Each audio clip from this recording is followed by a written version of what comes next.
welcome to Madison HD Sportsnet, presented by the JMU Alumni Association. We're joined by men's golf head coach Jeff Forbes for another Coaches Show. Coach, thanks for joining us. Sure.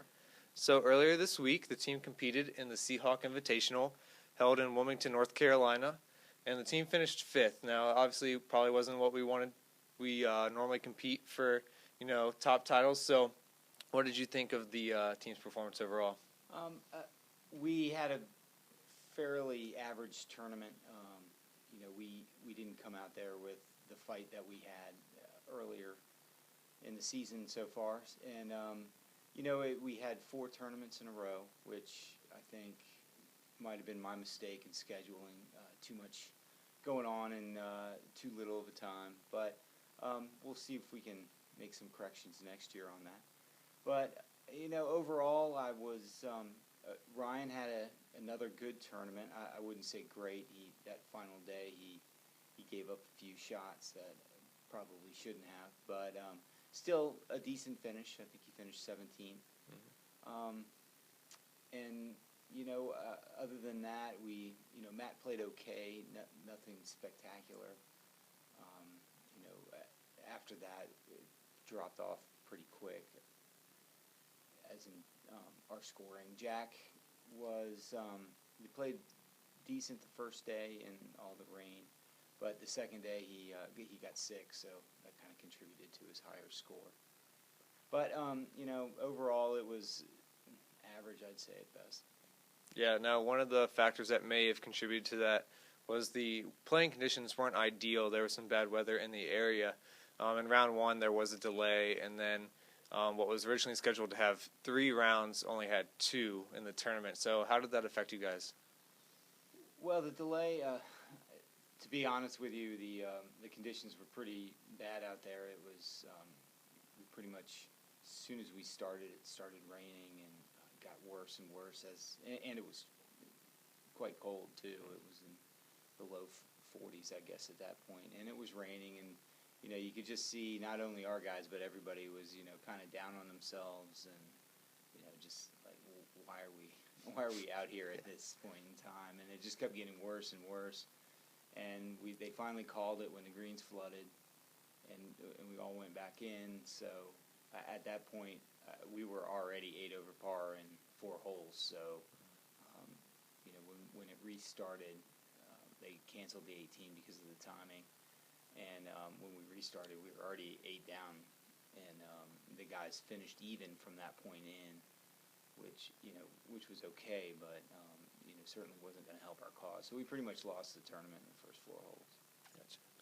Now, the team has had slight variations in the 5 golfers that have represented the school in scoring of the last few tournaments. What goes into selecting which 5 student athletes are going to represent the school for each tournament? Our qualifying is kind of based on past tournament experience. If you finished in the top third of the field, you're exempted into the next tournament, which exempted Ryan, Matt, and Jack from Florida State. So those guys got an automatic pass into the next tournament.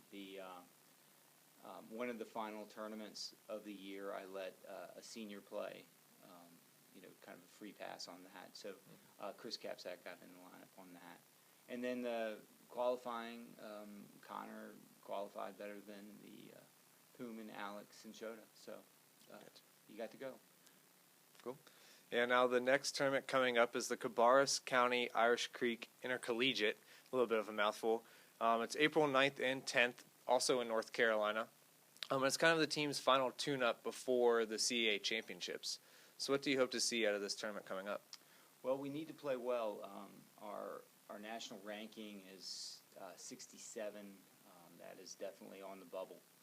And I would assume probably on the wrong side of the bubble. So we have to play well at the last 2 tournaments, in Irish Creek and CAAs. Obviously, if we win CAAs, we have an automatic bid. But if we don't, and something happens at CAAs, we'd still like to get an at-large bid. Sure. And for that to happen, we're going to have to play. We're going to have to finish in the top couple at Irish Creek. And it's definitely possible. It's a very good field at Irish Creek, and it's going to be a tough tournament. We've played the course earlier this year. The guys like the course, so I think we have a very good chance of, at least playing well. Obviously, conditions will change, and no telling with the weather. But I'm very positive about what's ahead of us. We've got about 2 weeks right now to practice up and get ready for it, and that's pretty much what we're doing. We're gonna get a lot more qualifying in because this is pretty much the last qualifying we have before conference, and I picked the conference team, so this is it for anybody who wants to show me what they got. There you go. Well, definitely stay tuned to JMUsports.com or JMUM Golf on Twitter for all the updates you'll need coming up. Coach, thanks for joining us. Thank you for having me.